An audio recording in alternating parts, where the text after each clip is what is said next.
Nageswararao versus Pawan Kalyan అనే ఒక issue అయితే సాగుతుంది కదా. ముఖ్యంగా సర్దుకుంటా అన్ని ఆపేస్తామన్న ప్రొఫెసర్ నాగేశ్వరరావు మళ్ళీ ఆ ఇష్యూని మళ్ళీ రేకెత్తించడం చూస్తున్నాను. అంటే ఇప్పుడు ఇద్దరు వ్యక్తుల గొడవ అనేది ప్రాంతీయ గొడవల్లా మారింది. దానిపైన మీ అభిప్రాయం ఏంటి? నాగేశ్వరరావు నాగేశ్వరరావు అరెస్ట్ ఎవరు అరెస్ట్ ఎవరు వెళ్ళొద్దు మేడం. ఆయన మీద ఆయన పేటిఎం బ్యాచ్ అంతా పేటిఎం బ్యాచ్ అని కామెంట్ లో పెట్టడం, ఆయన గురించి ట్రోల్స్ చేయడం, ఇవన్నీ చేసింది వీళ్ళు కదా, కొత్త మీడియా కదా. ఇవన్నీ ఏం తెలియనట్టు చూపునాకలు మాత్రి మేమేం అనలే ప్రొఫెసర్ నాగేశ్వరరావు, మేమేం మాట్లాడలే, మేము మాకేం పని ఆయనతో పెద్ద ఆయన కానీ ఇప్పుడు నీతిమంతులు మాట్లాడుతున్నాం. ఆయన ఏం భయపడలే, ఆడికి రమ్మంటారు చెప్పారు, టైం చెప్పారు, డేట్ చెప్పారు, ఆడికి రమ్మంటారు, రమ్మరు అరెస్ట్ చెప్పారు. వీళ్ళకు పరిపాలన మీద దృష్టి లేదు. ఎంతసేపు తెలంగాణ విలేకరుల మీద, రిపోర్టర్ల మీద ఏదైనా జగన్ గురించి మాట్లాడితే ఏపీ నుంచి ఇక్కడ పోలీసులు పంపించడము ఇవన్నీ చేస్తున్నారు.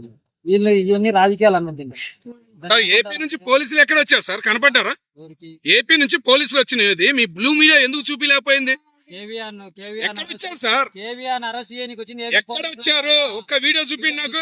ఎక్కడ ఒక్క వీడియో చూపిండి నాకు. ఏపీ నుంచి వచ్చారు. ఆ రోజు విలేకరులందరూ సమావేశమై ఆ రోజే చెప్పారు, మా విలేకరులను కానీ, మా జోలికి కానీ, మా రిపోర్టర్ల జోలికి కానీ ఎవరికైనా వచ్చే ఆయన పెద్దనా లోకేష్ చంద్రబాబు నాయుడు పవన్ కళ్యాణ్ ఏం పని అని చెప్పి గట్టిగా మాట్లాడారు. ఇప్పుడు తెలంగాణలో కూడా అడుగు పెట్టని పవన్ కళ్యాణ్ అని మరి సాగడానికి వార్నింగ్ ఇస్తూ ఉన్నట్టు కనిపిస్తున్నాయి కొన్ని వీడియోస్. దానిపైన మీ అభిప్రాయం ఏంటి? వీళ్ళు రిపోర్టర్ల మీద లేనిపోని విష ప్రచారాలు చేయడం వల్ల, లేనిపోని వల్ల వీళ్ళు పోకుంటున్నారు. ఇప్పుడు మీరు పోటీ చేయాలనుకున్నప్పుడు మీరు ఎలా ఉండాలా? ఏ రాష్ట్రంలో పోటీ చేయాలనుకున్నావో ఆ నియోజకవర్గం వెళ్ళాలా, ఆ వర్గంలో ఆ క్యాండిడేట్ పెట్టుకోవాలా, ఆ క్యాండిడేట్ పెట్టుకొని ప్రజలకు మీరు ఏదైనా హామీ ఇవ్వాలా, ఏదైనా ఉంటే మీరు గెలిచేదానికి ప్రయత్నించాలి. ఎంతసేపు రిపోర్టర్ల మీద జగన్ అనుకూలంగా ఉన్నారని చెప్పి జగన్మోహన్ రెడ్డి టార్చర్ చేయడము, విలేకరులను వాళ్ళ మీద టార్చర్ చేయడము, వాళ్ళని ఇష్టానుసారంగా చేయడం. వాళ్ళు ఏం మాట్లాడారు? ప్రొఫెసర్ నాగేశ్వరరావు గారు కానీ, కేవీఆర్ ఏమన్నా మాట్లాడారు? వాళ్ళు మా మామూలుగానే విమర్శించారు. విమర్శించే హక్కు ఉంది. యాక్ట్ 19 ప్రకారం, అంబేద్కర్ రాజ్యాంగం ప్రకారం మాట్లాడే హక్కు ప్రతి ఒక్కరికి ఉంది.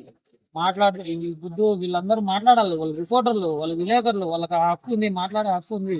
వాళ్ళు మాట్లాడాలి. వాళ్ళ గొంతు నొక్కాలని చెప్పి నువ్వు ఇష్టానుసారంగా ఏపీ నుంచి పోలీసులు ఉంచడం ఎంతవరకు కరెక్ట్? కూడా జరుగుతుంది కదండి. ఇప్పుడు తెలంగాణలో విగ్రహం ఏపీ తెలంగాణ భేదాలు కూడా మళ్ళీ కూడా తీసుకొస్తున్నారు. తెలంగాణలో ఎలా ఎక్కువ ఎన్టీఆర్ విగ్రహం పెట్టారో అలానే ఆ విధంగా ఏపీలో కూడా పెద్ద విగ్రహం విగ్రహం కూడా పెడతారా, పెట్టే అవకాశం ఉంది. ప్రశ్నించడం జరుగుతుంది. రామారావు గారు నేను ఒక చరిత్ర రామారావు విగ్రహం ఆ రోజు ఇక్కడ ఉన్న వాళ్ళు దిగ్గులో ఎలక్షన్ లో అందరూ కోరుకున్నారు.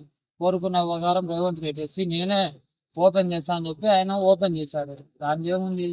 ఒక ఎన్టీ రామారావు అంటే ఒక చరిత్ర ఉన్న వ్యక్తి. ఏమంటే విగ్రహాలు పెట్టడంలో ఏం తప్పు ఉండదు. అందరిది కూడా విగ్రహాలు ఉన్నాయి, అందరూ సమానంగానే ఉన్నాయి, ఇబ్బంది ఏం లేదు. దీంట్లో కూడా రాజకీయాలు చేయడం కరెక్ట్ కాదు.